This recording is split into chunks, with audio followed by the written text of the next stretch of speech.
Howdy folks, it's April the 11th. This is another short one. A lot of people ask me, why don't we have paracords in our pocket kits? Okay, this is last ditch. What you carry is it in your pocket. And a lot of people ask me, what's with the helmet, Uncle? Well, you should have a helmet. This is a snowboarder's, extra large. You can see the, okay, has vents and everything. Works really good. My mask will fit, and I have goggles. A lot of people are looking at me like, why do you need that? Well, April the 19th is coming. Plus, I keep telling people, watch the skies. It's not drones. Have a bag ready. And they always laugh at me.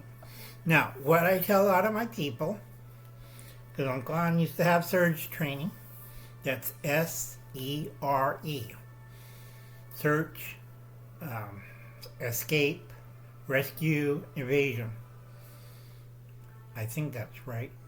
Hey, it's been 40 years. Okay, you want 3 arm lengths. That should be 10 feet. I have short arms. Okay, so that's really simple. You bundle it up, you put it in your pocket. Now this morning I took 40 of my students out, which drives me crazy, and I told them how to make 2 no-tool shelters. Fairly simple, and you use paracord. I have to keep that out.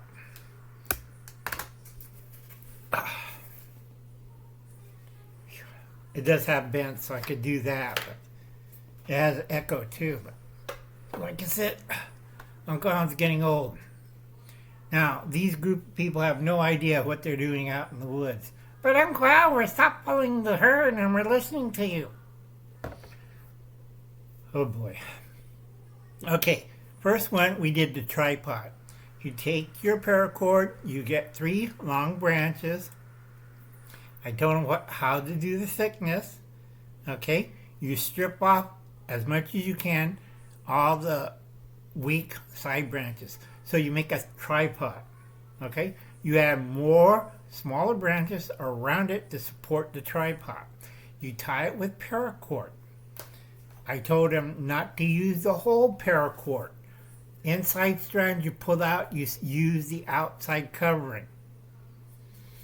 That took me an hour and a half to explain to 40 people. And 2 of them were college-educated teachers that keep telling me they were Boy Scouts. Well, you failed at Boy Scouts. All right? Don't make that excuse. So, we did that one. Fairly simple. Remember I told you how to build your little teepee, and then you got your plastic drop cloth. You wrap it around it. It's like a little teepee. You have an opening, okay, and you have a flap. The top is open. Why? Because you don't want to suffocate in there. I've seen too many people in bibbies and plastic tube tents suffocate themselves because they close both ends. It's like putting a turkey bag over your head and telling it it's a gas mask. It isn't. All right? I told them, then you dig a trench in the middle. Okay, a small one. That's your fire pit. And they say, won't that burn down? No, because you have insulation from leafy green branches. You have the plastic tarp, so the leafy green branches won't catch on fire. It has water in it. And 2, once it starts heating up inside the little tripod tent, you'll be nice and warm. So we built one. Today got 85. It was warm in there without the fire. And I told them this will retain heat when the sun goes down and you keep warm. Okay? Put a can of sterno in the middle of the trench. Okay? You have a hole right there and you have a small slit trench going out. That brings fresh air in. Heat goes up through the vent. You can close the flap, but that trench still brings in fresh air. That took me another 2 hours to explain of how air convention. And I had to get my digital, go see Cap Patton's compound, my thermal gun, and show them the difference between surface temperatures from inside and outside. And they were amazed. Okay, it's not rocket science. This structure did not need tools. It only needed paracord to wrap it up. To waterproof it, you had the plastic drop cloth, which drove me nuts.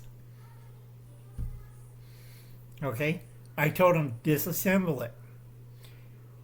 And I don't know how they did it, but two of them, the college ones, caught it on fire. And I'm still saying, we are not making any fire. How the hell did you caught the structure on fire? They say, I don't know. That's why I carry an industrial grade fire extinguisher. It's like, what the hell's wrong with these people? We are on government land. You're not supposed to burn things out there.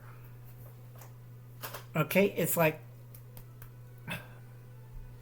next one was a bashra. It's a poncho over a slit trench, about grave size, about 3 feet deep, that you sleep in. Okay, you're close to the ground, your teen seat, and you have your poncho across it. Again, you either use bungee cords or you use paracord. I prefer paracord because it does work better. And stake out the tarp over it. It's not rocket science. Okay?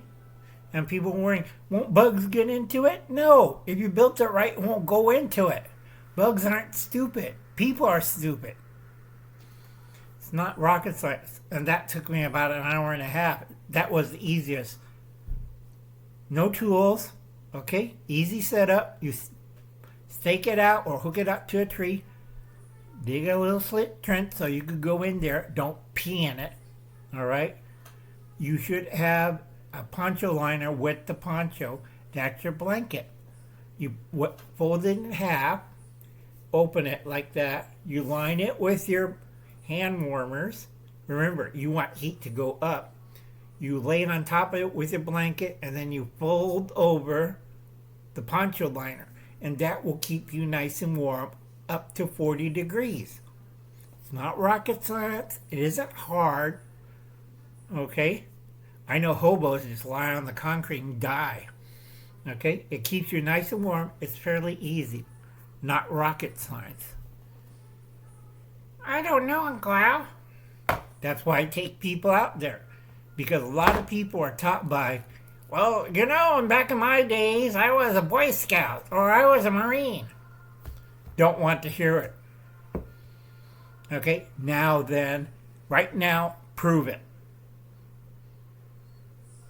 Okay? I don't want to hear you were a Boy Scout or you were in this or that. Do it now. Okay? Why Uncle Alan sleeps in a teardrop trailer? Because I'm handicapped. I finally got my handicap license sticker for until June. Okay, I'm supposed to get a new one, but they said wait until June. So I got my blue car to hang on my mirror so I could get handicap parking. Alright, folks. I'm drinking my tea.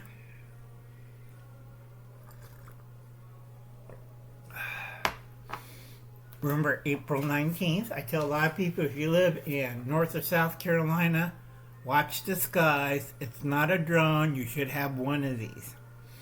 You know, a lot of people are like, why do I need a helmet or a bike helmet or a snowboarder's helmet?